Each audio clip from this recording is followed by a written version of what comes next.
You can have a lot of money, but if you have the wrong policies, you don't go very far. So that's why I'd say at the end of the day, the most important aspect is to have the right policies, and those are based on knowledge. So you have to understand things.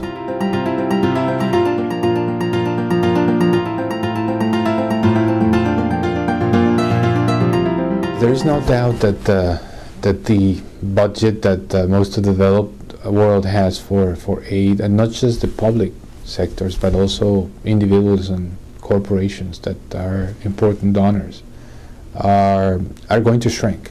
As we see that the markets collapse, real estate, stocks, bonds collapse, there is one market that is booming now, which is the market of ideas, and we need more ideas.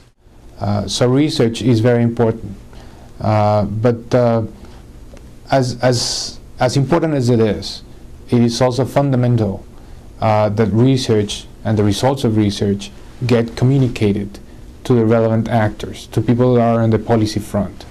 And that's, the hardest point. That connection is very difficult to make, because these are two different worlds where dialogue is not always present. And I'd say that GDN is a very successful network, particularly because it brings together researchers on the one hand and policymakers, or people with experience on policy.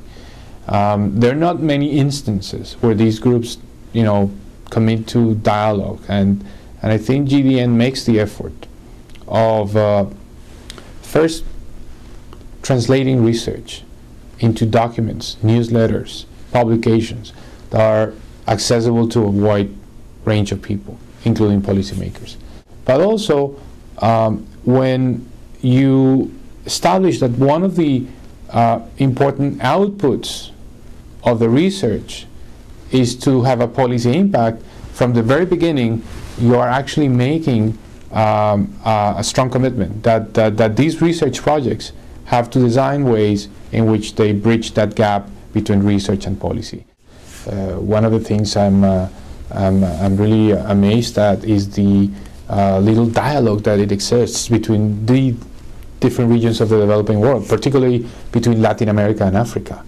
And these are two regions that, yes, there are many differences, but there are some commonalities that are of interest, like the dependence on commodities for their exports, the impact of high food prices on poverty.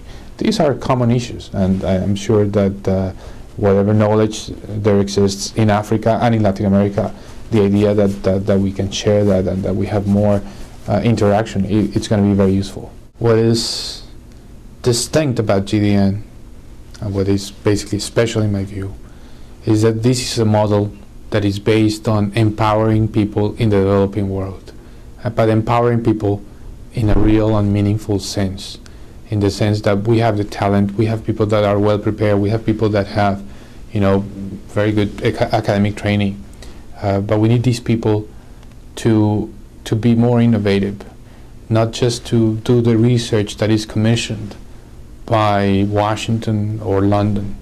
We need these people to really have the time to think about their own realities, their own problems, and basically come to an understanding that is unique, that is specific to each country, that produce recommendations that are also very useful. When some of the recommendations and the output of this research comes from the developed world, or even from the multilateral banks,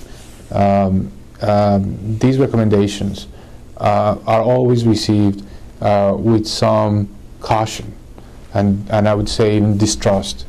So the idea that the research is generated by the developing world and there is more South-to-South dialogue will allow countries to improve their policies, because I think they will be more open to this knowledge. They'll be more inclined towards accepting it. I'm talking about the policymakers. So what GDN does is also empower these researchers in the developing world to set their own agenda and to basically improve the knowledge on the issues that they think are are fundamental, which not always coincides with what, say, multilateral banks want, or other international organizations. So I think that's unique about GDN, allowing researchers in the region to decide what to study, how to study, and determine actually their own priorities. So I am Mauricio Cardenas. I'm the director of the Latin America Initiative at the Brookings Institute in Washington, D.C.